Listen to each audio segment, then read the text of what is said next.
வணக்கம் நண்பர்களே.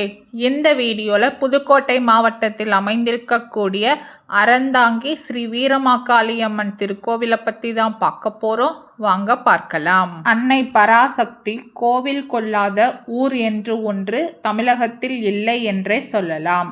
மாரியம்மனாக, காளியம்மனாக, பொன்னியம்மனாக, கங்கையம்மனாக, பேச்சியம்மனாக இன்னும் பல்வேறு நாமங்களுடன் அவள் கோவில் கொண்டு அருளும் திருத்தலங்கள் ஏராளம். பொதுவாகவே ஒவ்வொரு ஊரிலும் இருக்கும் அம்மன் தலங்களை முறையாக வழிபட்டால் மலைவளம் சிறக்கும், விவசாயம் தலைத்தோங்கும், நோய் நொடிகள் வராது.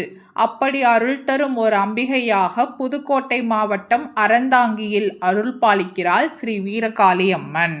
முன்னொரு காலத்தில் காரைக்குடிக்கு அருகில் உள்ள சூரக்குடி எனும் கிராம மக்களால் வழிபட்டவளாம் இந்த ஸ்ரீ வீரமாகாளியம்மன். பிறகு தற்போதைய கோவில் இருக்கும் இடமான அறந்தாங்கியிலிருந்து சுமார் 2 கிலோமீட்டர் தொலைவில் உள்ள முக்குடி கிராமத்தில் எழுந்தருளினாள் என்கிறது தல வரலாறு. தற்போது இங்கு இருக்கும் ஆலயம் சுமார் 300 ஆண்டுகள் பழமையான கட்டுமானம் என்றாலும் ஆலயத்தின் தொன்மையோ மகாபாரத காலம் வரை செல்கிறது. மகாபாரதத்தில் வனவாசத்தின் போது வீரவனம் என்று அழைக்கப்பட்டதாம் அறந்தாங்கி பகுதி. இங்கு பஞ்சபாண்டவர்கள் வந்ததாகவும் அப்போது இந்த அம்மனை தரிசித்து வணங்கி தாங்கள் தங்க அனுமதி தர வேண்டும் என்று வேண்டியதாகவும் அதற்கு அன்னை மகிழ்ந்து அவர்கள் தங்குவதற்கு நல்ல இடத்தை அம்மன் காட்டி அருளியதாகவும் சொல்கிறார்கள். வசந்த மண்டபம், மகா மண்டபம் என பிரம்மாண்டமாக திகழ்கிறது ஸ்ரீ வீரமாகாளியம்மன் திருக்கோவில். திருமுடியில் பாம்பை ஆபரணமாக கொண்டு அற்புதமாக காட்சி தருகிறாள் அன்னை. செவியில் சிவனாருக்கு உரிய அணிகலனை அணிந்திருக்கும் அழகே அழகு. தன்னை நாடி வருவோரின் துயர் துடைக்க அமர்ந்த திருக்கோலத்தில் இருந்தபடி அருள் பாலிக்கிறாள் ஸ்ரீ வீரமாகாளியம்மன். சூலம், பத்மம், உடுக்கை, மலு, பாசம், கேடயம், கபாலம் ஆகியவற்றை ஏந்தியபடி கருணையே உருவென கொண்டு காட்சி தரும் அன்னையை வணங்கினால் வீட்டில் சுபகாரியங்கள் நிகழும் என்பது ஐதீகம்.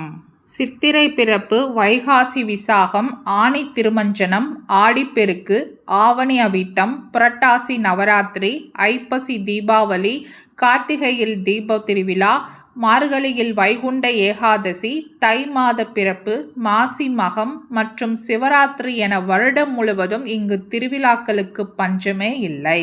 ஆடி பெருந்திருவிழா இங்கு விமர்சையாக கொண்டாடப்படுகிறது. ஆனி மாத நிறைவில் அல்லது ஆடி தொடக்கத்தில் பூச்சொரிதல் விழா நடைபெறும். அதையடுத்து வருகிற செவ்வாய்க்கிழமையில் காப்புக்கட்டி திருவிழா துவங்கும். 18 நாட்கள் நடைபெறும் விழாவில் தினமும் அம்மன் திருவிதியுலா வருவதை காண கண்கோடி வேண்டும். விழாவின் நிறைவில் தெப்போற்சவம் சிறப்புற நடைபெறுகிறது. ஆடி, செவ்வாய், வெள்ளி மற்றும் ஞாயிற்றுக்கிழமைகளில் இங்கு வந்து ஸ்ரீ வீரமாகாளியம்மனை வேண்டினால் வாழ்வில் வளமுடனும் நலமுடனும் வாழலாம் என்கிறார்கள் பக்தர்கள். சாதாரண பொட்டு அல்லது தங்கம் வெள்ளியில் பொட்டு செய்து சமர்ப்பித்தால் விரைவில் கல்யாண வரம் கைகூடும். மாவிளக்கேற்றி வழிபட்டால் பிள்ளை பாக்கியம் கிடைக்கும். இவ்வாறு அன்னைக்கு மாவிளக்கு சமர்ப்பித்து குழந்தை பாக்கியம் பெற்றவர்கள் ஏராளம். இதற்கு சாட்சி இங்கு குவியும் பக்தர்களே. கோவிலின் முன்னே ஸ்ரீ விநாயகர் சந்நிதியும் ஸ்ரீ கருப்பர் சந்நிதியும் உள்ளன. இவர்களை வேண்டியபடி வந்து அம்மனை மனதார பிரார்த்தித்தால் நம்மை மனமுவந்து அருள் பாலித்து அருள்வாள் அந்த வீரமாகாளியம்மன். அறந்தாங்கி செல்பவர்கள் தவறாமல் ஸ்ரீ வீரமாகாளியம்மனையும் தரிசனம் செய்து வாருங்கள். வாழ்க்கை வளமாகும், நலமாகும். இந்த வீடியோ உங்களுக்கு பிடிச்சிருந்தா லைக் பண்ணுங்க, ஷேர் பண்ணுங்க, சப்ஸ்கிரைப் பண்ணுங்க. மறக்காம அடுத்து எந்த கோவிலை பத்தி பார்க்கலான்றத கமெண்ட்ல சொல்லுங்க. நன்றி மக்களே.